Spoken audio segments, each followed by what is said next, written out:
Let's just shuffle. Skip.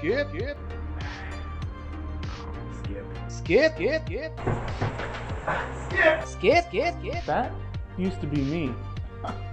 Now, I'm on the mission to create the perfect shuffle, where every song in the library is less than 50% skippable.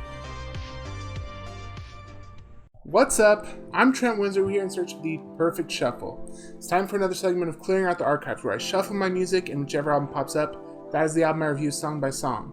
Last time, we shuffled our music and the album that popped up was Absolution by Muse. Muse is a British rock band that really gained popularity in the 2000s. Personally, I know them because they had a song on Guitar Hero 3 and because they were featured in a very popular teen vampire baseball scene. Absolution was their third album and it came out before all of that vampire glory. It was, however, their first big commercial hit, at least as far as upon initial release it was commercially successful. So let's see what earned them a spot in the prestigious Twilight soundtrack, the prestigious Guitar Hero 3 soundtrack, as I review this album song by song. Song number 1 is an intro. Song number 2 is called Apocalypse Please. Please give me some apocalypse. Gosh. It's big, it's heavy. The piano is heavily featured on this track and on many of the tracks in this album. You're gonna have to get used to this. There's these droning vocals. Matt Bellamy, he just loves to hold the note out, man.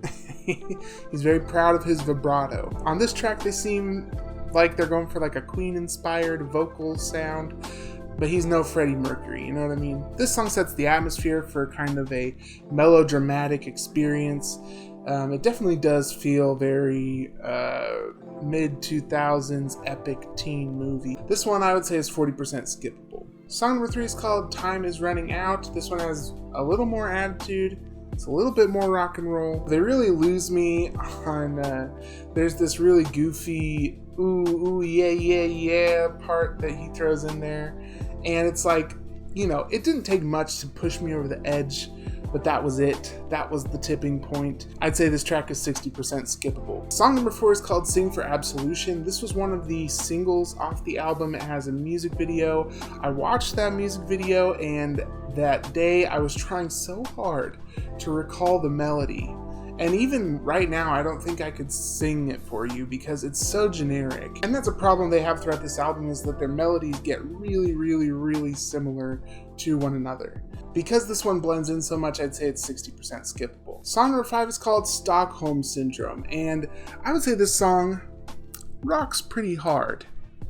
Honestly, the drummer really carries the track. He's really going off on this one. The guitar does seem to be kind of in a one-note holding pattern, and the vocals do start to drone a little bit, but the synth runs are pretty cool, and as you can see from the video that I've been playing, it kind of demonstrates the abstract chaos that is kind of captured in this track. I would say this one's 35% skippable. Track number 6 is called Falling Away With You. They honestly had me with the straightforward ballad feel. You know, it was different from what I had heard so far in the album, and then they come in with the chorus and it sounds like it could be from pretty much any other song on this album. Granted, the guitar is actually interesting in this track.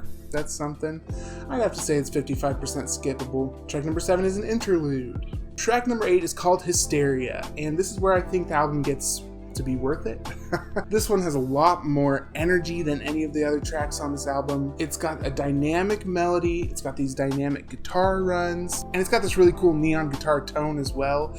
The melody is actually catchy, which I appreciate. I can feel a little Rage Against the Machine influence in there. This is definitely the vampire baseball game worthy music I came for. I would say this track is 25% skippable. Unfortunately, we follow that with song number 9, which is called Blackout. The beginning sounds like freaking Vita Bella from The Lady and the Tramp. Like two dogs should be sucking down some spaghetti and kissing. And then Matt Bellamy just holds a single note. This one's 80% skippable. Song number 10 is called Butterflies and Hurricanes. This is the song that I remember the most from when I heard it in middle school. I feel like this is the dramatic effect that a lot of the other tracks we're trying to accomplish. It's got a very effective build-up. It's very dramatic. There is actually soft and loud parts and the transition between those two. There's this really huge, sweeping, awesome piano interlude in the middle that somehow just fits the drama so well. And the chorus itself is big and bad with these great piano runs and violins coming in strong. This is the track that you shouldn't miss on this album. I'd say it's 20% skippable. Song number 11 is called The Small Print. It sounds like a more youthful version of this band. It's just a lot less pretentious than a lot of the other songs feel, and the bass is killer. Great melody. I think this song is a sleeper hit. I'd say this one's 25% skippable. Song number 12 is called Endlessly. The problem I have with this song is there's like this weird, subtle, like shamisen or koto, or it's one of those Japanese stringed instruments in there, and something about that makes it feel like it's leaning toward like Napoleon Dynamite soundtrack vibes, which is a sound that you have to go all the way on. It's either all Napoleon Dynamite vibes or none of them at all. So I would say this one is 70% skippable. Song number 13 is called Thoughts of a Dying Atheist, and what an original and edgy premise to a song. Atheist is afraid to die? What? And then just more wows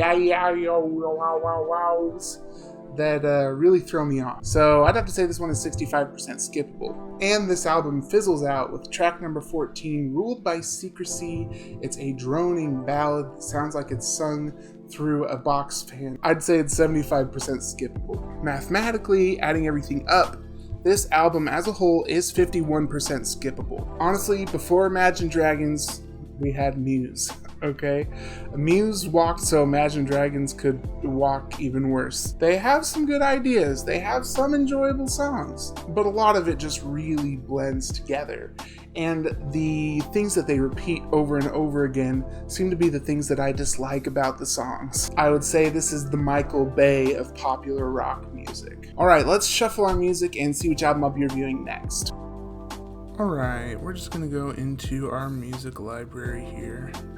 Go into albums and hit shuffle. Okay, looks like the next album I'll be reviewing is So Help Me God by 2 Chainz. If you like what I'm doing here, go ahead and like this video, subscribe to my channel, turn on notifications, and let me know what you think about this album. Let me know what you think about Muse. Let me know what you think about Absolution. I believe that all musical opinions are valid, and I'd love to hear yours. If I'm wrong, let me know. If I'm right, also let me know. Please. Please.